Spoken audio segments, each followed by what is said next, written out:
اسلام آباد سمیت پنجاب، خیبر پختونخوا، بلوچستان کے شہروں میں تیز ہواؤں کے ساتھ موسلادھار بارش، گرمی کی شدت میں کمی، بجلی کی سپلائی معطل۔ اسلام آباد میں یالہ باری تیز ہواؤں کے باعث قائد اعظم یونیورسٹی کی کینٹین کا شیڈ گر گیا۔ راول پنڈی اور خانپور میں بھی بادل برسے۔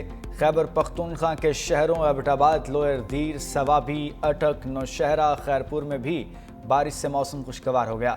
بلوچستان کے علاقے سبی اور بارکھان میں شدید بارش سے کپاس اور ٹماٹر کی فصل کو نقصان، 25 سے زائد سولر پینلز بھی تباہ۔ وزیر اعظم بھارتی دہشت گردی کے خلاف ان ایکشن 25 سے 30 مئی تک مختلف ممالک کا دورہ کریں گے۔ ترکیہ، آذربائیجان، تاجکستان اور ایران کے دورے شیڈول۔ آئندہ ہفتے ایران جائیں گے۔ صدر مسعود پزشکیان اور ایرانی سپریم لیڈر سے ملاقات کریں گے۔ دوروں میں پاک بھارت کشیدگی اور پاکستانی مواقف پیش کریں گے۔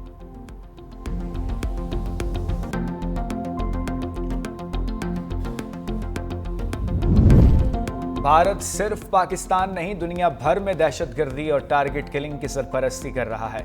بھارت ریاستی دہشت گردی بند کر کے کشمیر پر بامانی مذاکرات کا آغاز کرے۔ پاکستانی مندوب سائمہ سلیم کا سلامتی کونسل کے مباحثے میں اظہار خیال۔ کہا، ہندوستان نے پہلگام واقعے پر گمراہ کن معلومات، انحراف اور انکار کا سہارا لیا۔ اگر ہندوستان کے پاس چھپانے کے لیے کچھ نہیں تو پہلگام حملے کی غیر جانبدارانہ، معتبر اور آزادانہ تحقیقات پر جانا چاہیے تھا۔ ہندوستان نے روکنے کی کوشش کی۔ پانی زندگی ہے، جنگ کا ہتھیار نہیں۔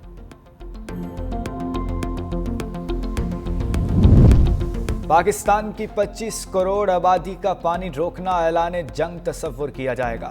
بھارتی قیادت کے بیانات کشیدگی کو ہوا دینے کا سبب بن رہے ہیں۔ امریکہ میں پاکستانی سفیر رضوان شیخ کی غیر ملکی میڈیا سے گفتگو۔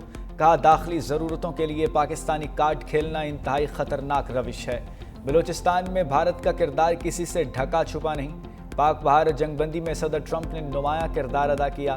مسئلہ کشمیر کا اقوام متحدہ کی قراردادوں اور کشمیری عوام کی امنگوں کے مطابق پائیدار اور مستقل حل چاہتے ہیں۔ بجٹ پر پاکستان اور آئی ایم ایف مذاکرات نتیجہ خیز ثابت نہ ہو سکے۔ آئی ایم ایف کا پاکستان سے مہنگائی 5 سے 7% ہدف میں لانے پر زور۔ معاشی پالیسی کے لیے مانیٹری پالیسی سخت بنانے کا مطالبہ۔ نتن پورٹر کی سربراہی میں عالمی مالیاتی ادارے کا دورہ پاکستان مکمل۔ اعلامیے کے مطابق پاکستان کا پرائمری سرپلس کا ہدف 1.6% مقرر کیا گیا۔ آئندہ بجٹ میں ٹیکس آمدن بڑھائی جائے۔ توانائی کی لاگت کم کرنے اور معاشی ترقی کی شرح بڑھانے کے لیے بنیادی اصلاحات پر بھی مشاورت۔ زر مبادلہ ذخائر کی بحالی اور بدلہ میں نہ ہوگی۔ پاکستانی حکام اصلاحات کے لیے پراعتماد ہیں۔ آئندہ دنوں میں بجٹ پر مزید بات چیت جاری رہے گی۔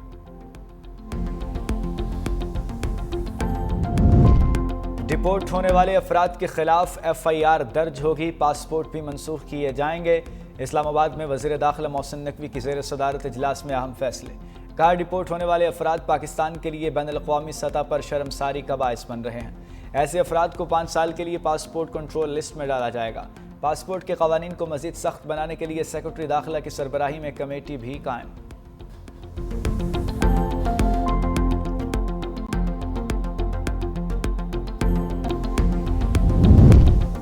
لاہور میں ڈیفنس کے علاقے سے خاتون کو کار سواروں نے اغوا کر لیا۔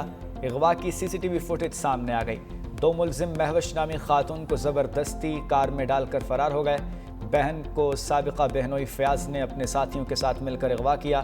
اغوا کا مقدمہ خاتون کے بھائی امین کے بیان پر درج کیا گیا۔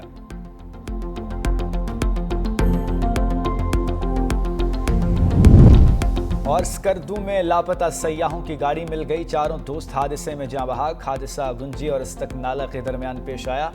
گاڑی اور لاشوں کو کھائی سے نکالنے کے لیے امدادی کارروائیاں جاری۔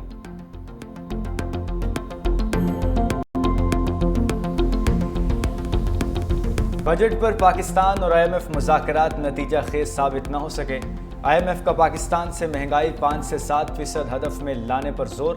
معاشی پالیسی کے لیے مانیٹری پالیسی سخت بنانے کا مطالبہ۔ نتن پورٹر کی سربراہی میں عالمی مالیاتی ادارے کا دورہ پاکستان مکمل۔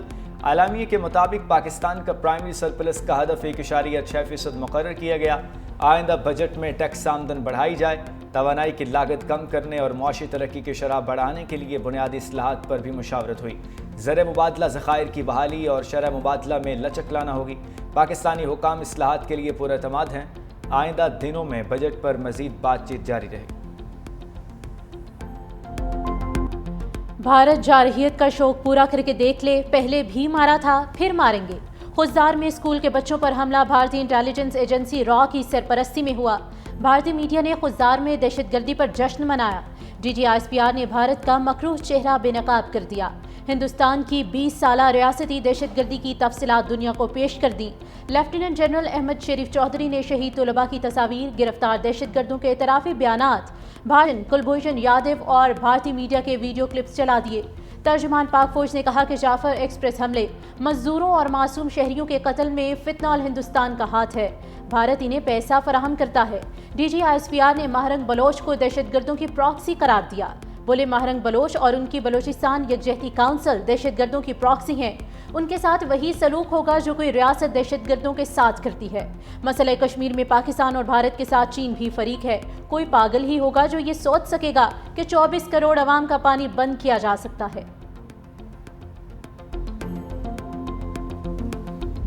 خضدار واقعے میں ملوث عناصر کو کٹہرے میں لایا جائے گا۔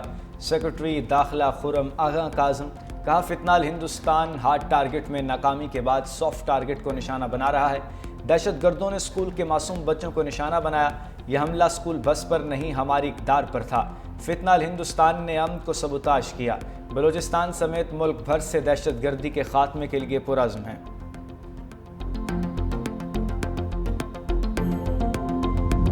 بھارت صرف پاکستان نہیں، دنیا بھر میں دہشت گردی اور ٹارگٹ کلنگ کی سرپرستی کر رہا ہے۔ بھارت ریاستی دہشت گردی بند کر کے کشمیر پر بامانی مذاکرات کا آغاز کرے۔ پاکستانی مندوب سائمہ سلیم کا سلامتی کونسل کے مباحثے میں اظہار خیال۔ کہا ہندوستان نے پہلگام واقعے پر گمراہ کن معلومات، انحراف اور انکار کا سہارا لیا۔ اگر ہندوستان کے پاس چھپانے کے لیے کچھ نہیں تو پہلگام حملے کی غیر جانبدارانہ، معتبر اور آزادانہ تحقیقات پر رضامند ہونا چاہیے تھا۔ ہندوستان نے دریاؤں کے بہاؤ روکنے کی کوشش کی۔ پانی زندگی ہے، جنگ کا ہتھیار نہیں۔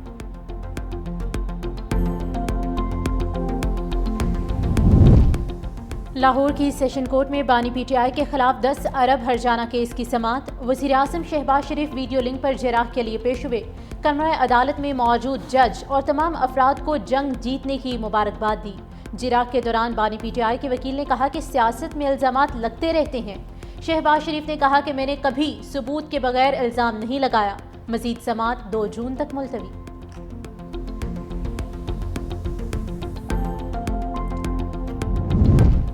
وزیر اعظم بھارتی دہشت گردی کے خلاف بین ایکشن 25 سے 30 مئی تک مختلف ممالک کا دورہ کریں گے۔ ترکیہ، آذربائیجان، تاجکستان اور ایران کے دورے شیڈول۔ آئندہ ہفتے ایران جائیں گے۔ صدر مسعود پزشکیان اور ایرانی سپریم لیڈر سے ملاقات کریں گے۔ دوروں میں پاک بھارت کشیدگی اور پاکستانی موقف پیش کریں گے۔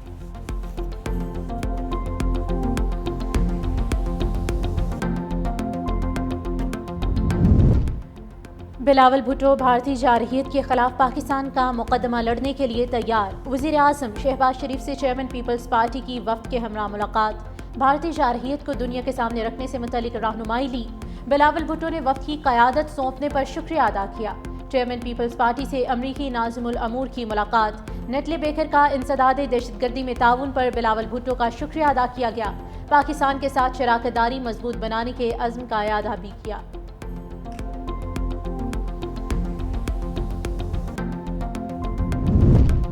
راہل گاندھی کا پاکستان کے خلاف سفارتی محاذ پر بھارتی شکست کا اعتراف۔ کہا حالیہ کشیدگی میں بھارتی خارجہ پالیسی مکمل تباہ نظر آئی۔ کانگریس رہنما نے مودی سرکار سے سوالوں کے جواب بھی پوچھ لیے۔ ایکس پر سوال پوچھا، ایک بھی ملک نے پہلگام پر پاکستان کی مذمت کیوں نہ کی؟ امریکی صدر ٹرمپ کو پاک بھارت کشیدگی میں کردار ادا کرنے کا کس نے کہا؟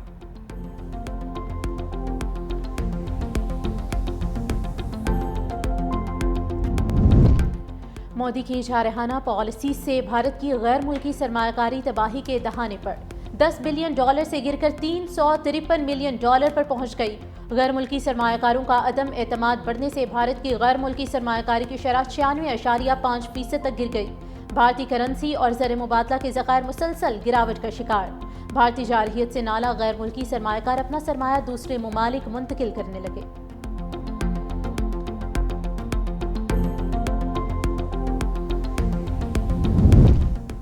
آئی فون بھارت میں بنا تو باقی آدھا ایپل ٹیرف کھا جائے گا۔ امریکی صدر ڈونلڈ ٹرمپ نے ہائی ٹیک کمپنی کو خبردار کر دیا۔ کہا کمپنی کو بہت پہلے بتا چکا امریکہ میں فروخت ہونے والے آئی فونز بھارت نہیں امریکہ میں ہی بننے چاہیے۔ اگر ایسا نہیں ہوا تو پھر ایپل کمپنی کو 25% ٹیرف دینا ہوگا۔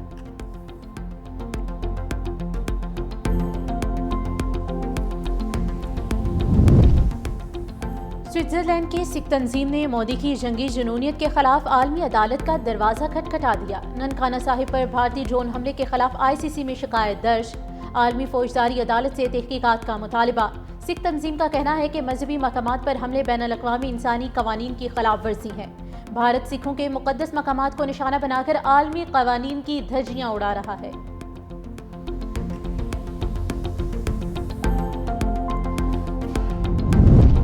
امریکی پروفیسر نے بھارتی حکومت کو آئینہ دکھا دیا۔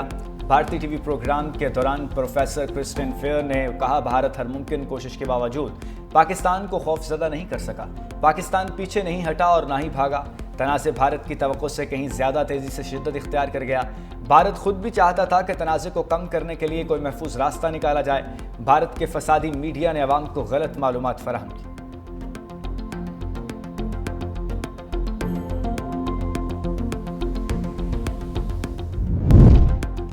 وزیر اعلیٰ پنجاب مریم نواز سے ایتھلیٹ اور جرنلسٹ مونا خان اور کوچ محمد یوسف کی ملاقات۔ مونا خان نے وزیر اعلیٰ مریم نواز کو سندھ کی اجرک پہنائی اور پینسل سکیچ بھی دیا۔ وزیر اعلیٰ مریم نواز نے ایتھلیٹ مونا خان اور کوچ محمد یوسف کو 5-5 لاکھ روپے کے چیک دیے۔ کہا مونا خان نے ثابت کیا کہ خواتین کھلاڑی کسی سے کم نہیں۔ پنجاب حکومت خواتین کھلاڑیوں کو آگے بڑھنے کے مساوی مواقع دے رہی ہے۔ پنک گیمز کی انعامی رقم 50 لاکھ سے بڑھا کر 1 کروڑ روپے کی۔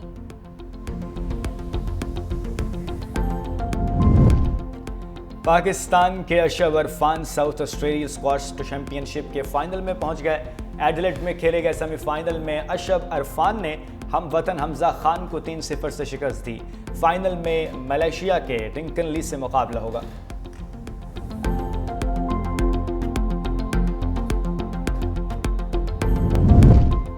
اسلام آباد میں گہرے بادل چھا گئے، بوندا باندی سے شہری اقتدار کا موسم خوشگوار، ٹھنڈی ہوا چلی تو شہریوں نے سکھ کا سانس لیا۔ محکمہ موسمیات کی اسلام آباد اور راولپنڈی سمیت ملک کے بیشتر علاقوں میں گرج چمک کے ساتھ بارش کی پیش گوئی۔ لاہور میں گرمی کی شدت برقرار، طبی ماہرین کی شہریوں کو غیر ضروری گھروں سے نہ نکلنے کی ہدایت۔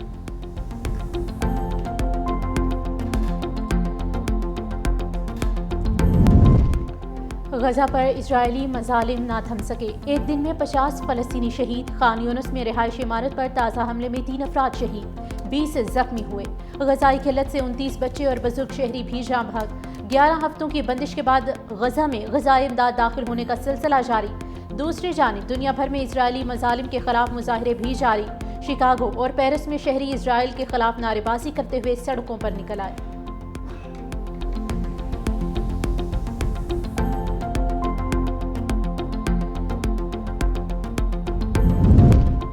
مظلوم فلسطینیوں کی حمایت کرنے والے ممالک سے اسرائیل کا احتجاج۔ اسرائیلی وزیراعظم نے برطانوی وزیراعظم کیئر سٹارمر، فرانسیسی صدر ایمینوئل میکرون اور کینیڈا کے وزیراعظم مارک کارنی پر الزام عائد کیا کہ وہ ظالموں کے ساتھ کھڑے ہیں۔ ان ممالک نے اسرائیل کے خلاف سخت بیانات دے کر حماس کو غزہ میں اقتدار میں رہنے دینے کی حمایت دی تھی۔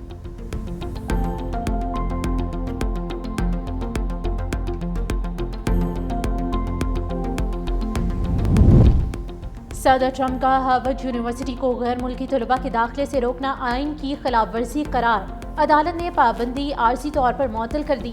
ہارورڈ یونیورسٹی کی درخواست پر فوری حکم امتناع جاری۔ چین کی بھی کڑی تنقید۔ ترجمان وزارت خارجہ نے کہا کہ تعلیم دشمنی پر مبنی سیاست کے خلاف ہے۔ فیصلہ عالمی تعلیمی تعاون پر سوالیہ نشان بن گیا ہے۔